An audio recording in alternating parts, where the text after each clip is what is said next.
name's Dave Menzies. I'm the president of Menzies Consulting Incorporated. It's an Apex, North Carolina-based public relations and marketing consultancy.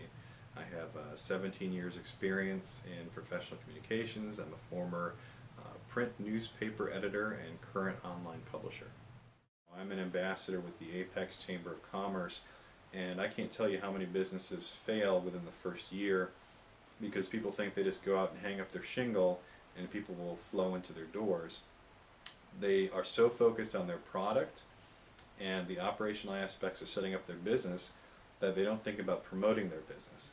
But if they don't think about it up front in the business plan and they try and do it on the fly, what inevitably happens is the business throws open its doors, it waits for all the customers to come in, and when they don't, they go out of business. Well, PR 101 is basically an introduction to public relations, and it's geared towards small businesses, whether it's a one-man shop or a staff of 10 to 50 people. It's meant to be kind of a primer on public relations and explain the difference between marketing, advertising, and public relations, and how to incorporate all three into a business plan to help a business succeed in its early infancy. Marketing and advertising, I like to say, is more of a hammer and anvil approach to really selling a product or service, whereas public relations is more relationship building. And it has to do with setting up an individual or a company as a thought leader or an industry leader per se. So when newspaper reporters, radio, television, media outlets want to find people for articles or stories on a certain subject matter, they look to these thought leaders in their area.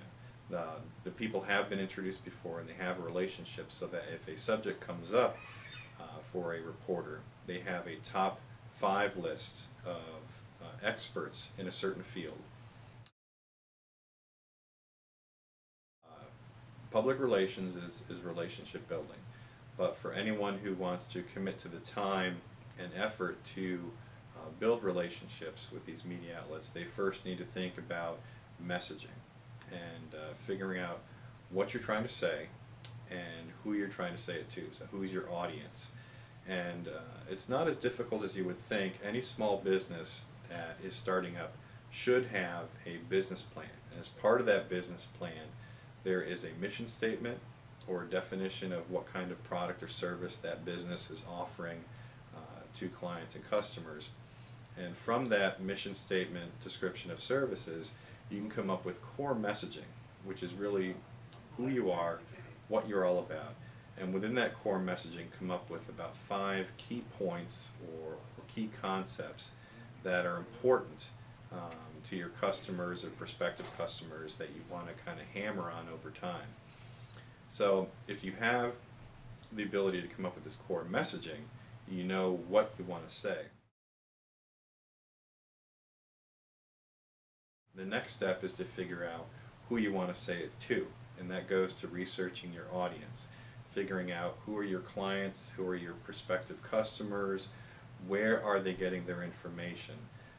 There are ways to do this directly with surveys. If you have an online website where you're selling your product or service, at the completion of every sale, have a link to an online survey.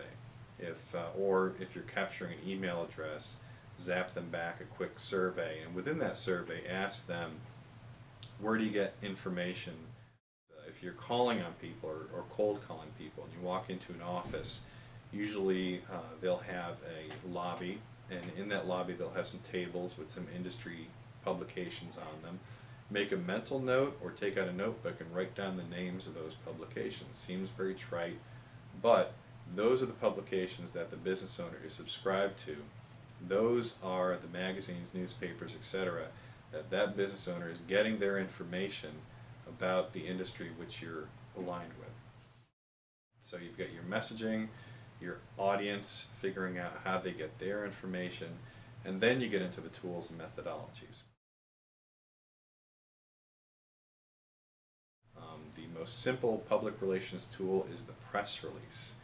And again, it goes back to the core messaging. At the bottom of any press release that anyone ever sends out is what's called a boilerplate, and it usually says about company X, and it usually is company X is a blank company providing X service to whatever industry, and it's the core messaging. And once you have the boilerplate, then you get into the substance of the press release, which is the basic tenets are who, what, where, when, why, and how, which can be about new products, new services, a new location, a new hire, an event, a sponsorship, an appearance, any type of newsworthy something that is going on. First thing you want to do is spell check it. You want to print it out, leave it sit for a while, walk away, do whatever you need to do, then come back to it, reread it, and just if there's anything that hits you as being outrageously incorrect or you don't like the way it sounds, go ahead and change it. If you are in a particular industry and there are trade publications, 9 times out of 10 they're going to have an online version. On these websites for these trade publications are media kits, which are primarily geared towards advertising. They have ad rates, but they also have editorial calendars, and usually in November of each year industry publications publish their next year editorial calendar. What you want to do is find out who are the editors and or who are the key reporters, and find out their names. Use the online search engine for that publication to find articles that that reporter has written in the past. Familiarize yourself with the topics that those reporters cover, and start tracking their articles. And if they have feedback forms, if they have email addresses, compliment them, and at the end of your comment provide a link back to your website. It usually takes about 3 months, maybe 4 months to kind of establish yourself with these people. It's usually recommended 1 to 2 press releases a month tops, unless you have a major corporation. Publishing newsletters, blogs, RSS feeds, media events, speaking engagements.